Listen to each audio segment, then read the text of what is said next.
everybody, Sal from ComicPOP here, and like many of you, I am not at San Diego Comic-Con this year. Instead, I decided to stay here in beautiful sunny New Jersey where we're experiencing heat waves and power outages of every kind. But I still have access to the internet like many of you, and so as such, I do have access to all the exclusive stuff from Hall H that has been dropping this weekend. And so I had a couple of reactions that I wanted to share with you regarding the 3 big DC bombshells that are coming out, not to be confused with the book or the statues or the calendars or the art. Instead, I want to talk about the Wonder Woman trailer, the Justice League trailer, and the leaked information about the Batman Killing Joke animated movie, which I'm going to see on Monday evening. So the first thing that I want to talk about is the Wonder Woman trailer, which just dropped, which came on the heels of the Wonder Woman poster that I actually was kind of a big fan of. I think it was DC reacting to the negative backlash about the lack of color palette that came from the DC Cinematic Universe. That was a good sign, and the trailer is even more good stuff. Gal Gadot, I think, fills the boots pretty well. I really dug Chris Pine and his portrayal of Steve Trevor. I like the idea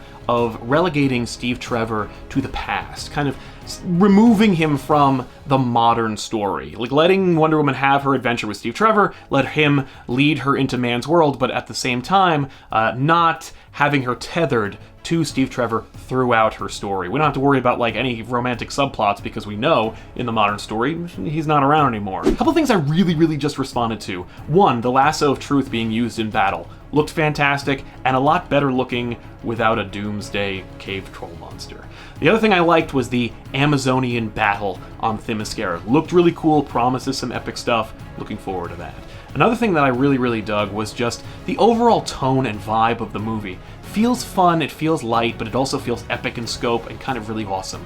It's a nice blend of action and adventure. Feels a little bit like the Captain America First Avenger movie, but I like that movie and I enjoy the vibe, so I have really no complaints about it. I understand it's a different war, but simpler time, you know, grander, epic war background kind of thing. Colorful costume, virtuous warrior, you know, we get the picture, but it's a picture I like, so I don't mind seeing it again. So overall, I just really kind of dug it. I thought it was a really solid opening, and I also really enjoyed the PS that every superhero movie trailer does, where they throw in a little joke at the end of every trailer. This one starred Etta Candy, and I kind of like her character. I enjoyed the portrayal, and I think it's much better, certainly, than Grant Morrison's portrayal of the character.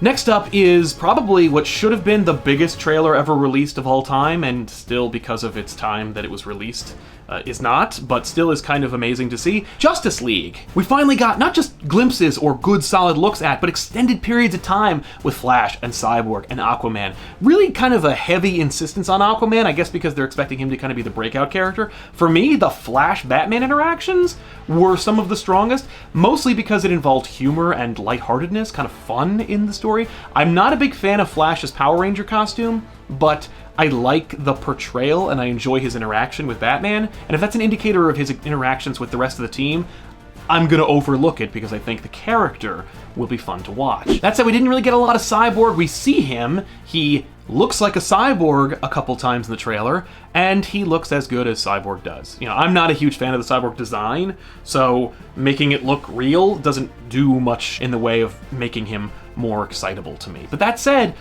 I'm sure he will do really cool things, and thankfully, because CG can make inorganic material look really good and lifelike, Cyborg will get to do some cool stuff, and it won't feel stupid or fake, hopefully. Overall, I just really enjoyed the interaction in the trailer. I liked the general vibe, love the logo, and I just enjoyed the fact that the movie is trying to get me to enjoy it instead of take it seriously. And I think that's something that has been absent in the DC Cinematic Universe for a long time. Certainly I've been criticizing it for those kinds of problems for a while, and I think that it's finally time that DC actually plays in the toy box with their action figures. It's finally time to have fun with these characters. I really liked Ben Affleck and his portrayal of Bruce Wayne kind of lightening up a bit in light of the experience from Batman vs. Superman, and that, I think, is the biggest, most glaring part of the trailer, is that without Superman, the DC universe becomes a little brighter.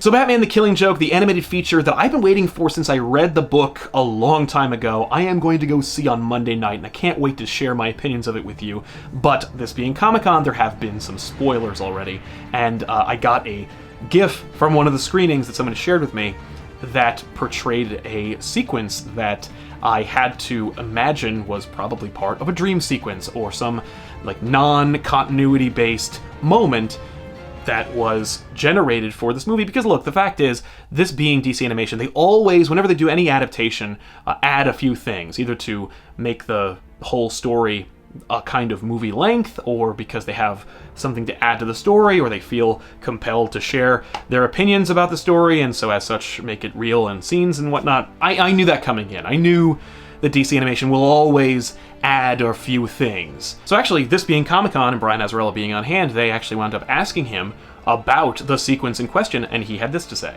The thing about this is that it's controversial, so we added more controversy. While whenever you do an adaptation, or whenever you do an interpretation, or whenever you read any piece of fiction, you're gonna ascribe your own opinions, your own personality, your own experiences and worldviews onto it. And you should understand that that is a thing that will always be, and it should be celebrated. Don't call it an adaptation, because it's not. You're doing something new with the same name. And while you might be ripping off lines from Alan Moore's book, the story, while it might be inspired by The Killing Joke, no longer becomes The Killing Joke when you fundamentally change the character's motivations. I haven't seen the movie yet, so I can't really criticize it too heavily until I've seen the whole thing. So I look forward to seeing it on Monday, going in with an open mind, and just enjoying it for what it is. Hopefully I'll be able to do that. And if so, and if not, I will let you know, on the channel in the future. So anyway, those are just a few of my opinions, but now it's time for you to share your opinions about which movie looks the most exciting. Is it Wonder Woman or is it Justice League? Let us know in the comment section down below. I look forward to continuing the conversation there. And if you've never seen us before, I advise you to subscribe and find out what ComicPOP's all about. We've got 5 different shows a week, all about comics. That's right, reviews, opinions, discussions, dramatic readings, you name it, we probably do it here on ComicPOP. I'm Sal, and we'll see you next time.